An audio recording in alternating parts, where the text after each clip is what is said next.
আউযু বিল্লাহি মিনাশ শাইতানির রাজিম। বিসমিল্লাহির রহমানির রহিম। শুরু করছি মহান রব্বুল আলামিনের নামে, যিনি বড়ই মেহেরবান এবং পরম দয়ালু। হে রসূলরা, তোমরা পাক পবিত্র জিনিসসমূহ খাও, সব সময় নেক আমল করো। তোমরা যা কিছু করো অবশ্যই আমি সেই সম্পর্কে বিশেষভাবে অবহিত আছি। অবশ্যই তোমাদের জাতি কিন্তু দিনের বন্ধনে একই জাতি, আর আমি হচ্ছি তোমাদের একমাত্র রব। তোমরা আমাকেই ভয় করো। কিন্তু লোকেরা নিজেদের মাঝে বিষয়টাকে বিভক্ত করে দিয়েছে, আর প্রত্যেক দলের কাছে যা কিছু আছে তা নিয়েই তারা খুশি। হে নবী, তুমি তাদের একটা নির্দিষ্ট সময়ের জন্য নিজ নিজ বিভ্রান্তিতে ছেড়ে দাও। তারা কি ধরে নিয়েছে যে আমি তাদের ধন সম্পদ ও সন্তান সন্ততি বাড়াতেই থাকব? আমি সবসময় তাদের জন্যে সকল প্রকার কল্যাণ ত্বরান্বিত করেই যাব। আসলে এরা কিছুই বোঝে না। নিঃসন্দেহে যারা নিজেদের মালিকের ভয়ে সদা ভীত সন্ত্রস্ত থাকে, যারা তাদের মালিকের নাজিল করা আয়াতসমূহের উপর ঈমান আনে, যারা তাদের মালিকের সাথে অন্য কাউকে শরিক করে না, যারা তার পথে যা কিছু দিতে পারে মুক্ত হস্তে দান করে, তারপরও তাদের মন ভীত কম্পিত থাকে, কেননা তারা অবশ্যই একদিন তাদের মালিকের কাছে ফিরে যাবে। এরাই হচ্ছে সেসব মানুষ যারা নেকির কাজে সদা তৎপর থাকে। এই কাজে তারা অন্যদের তুলনায় অগ্রগামীও। আমি কারো ওপরই তার সাধ্যাতীত বোঝা চাপাই না। এমন একটি গ্রন্থ আমার কাছে সংরক্ষিত আছে যা তাদের কথা ঠিক ঠিক বলে দেবে। সেদিন তাদের উপর কোনো জুলুম করা হবে না, বরং তাদের অন্তর এই বিষয়ে আঁধারে আচ্ছন্ন হয়ে আছে।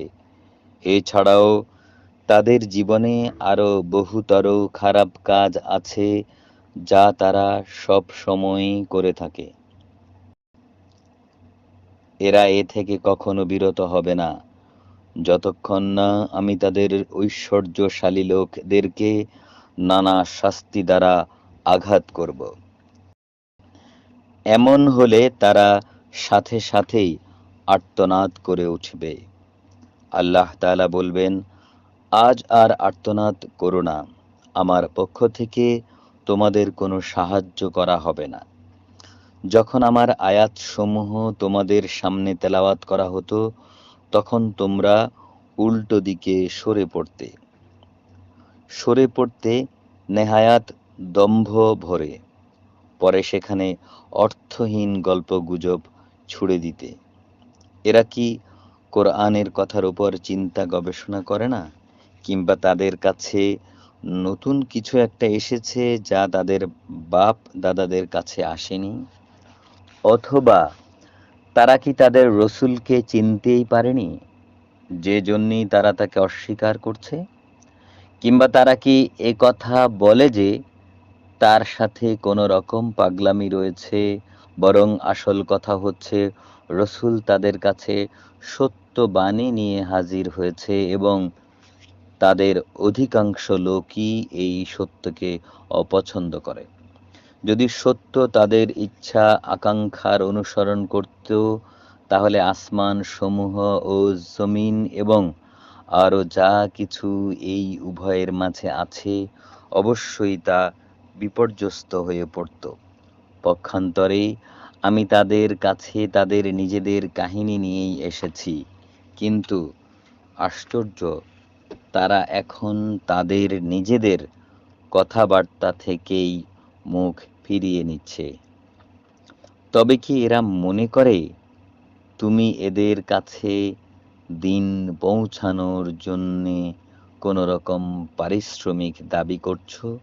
অথচ তোমার জন্য তোমার মালিকের দেয়া পারিশ্রমিকই উত্তম। তিনি হচ্ছেন সর্বোত্তম রিজিকদাতা। অবশ্যই তুমি তাদের সঠিক পথের দিকে আহ্বান করছো। যারা আখেরাতের উপর ঈমান আনে না তারা অবশ্যই হেদায়েতের সঠিক পথ থেকে বিচ্যুত হয়ে গেছে। যদি আমি এদের উপর দয়া করি এবং যেই বিপদ মুসিবত তাদের উপর আপতিত হয়েছে তা যদি দূর করে দেই, তাহলে এরা নিজেদের নাফরমানিতে শক্তভাবে বিভ্রান্ত হয়ে যাবে। অতঃপর আমি এদের কঠোর আযাব দ্বারা পাকড়াও করলাম। তারপরও এরা নিজেদের মালিকের প্রতি নত হলো না এবং কাতর প্রার্থনা পর্যন্ত আমার কাছে পেশ করল না। এমন করতে করতে যেদিন সত্যিই আমি এদের ওপর কঠোর আযাবের দুয়ার খুলে দেব, তখন তুমি দেখবে এরা তাতে কত হতাশ হয়ে পড়বে। মহান আল্লাহ যা বলেছেন সত্য বলেছেন।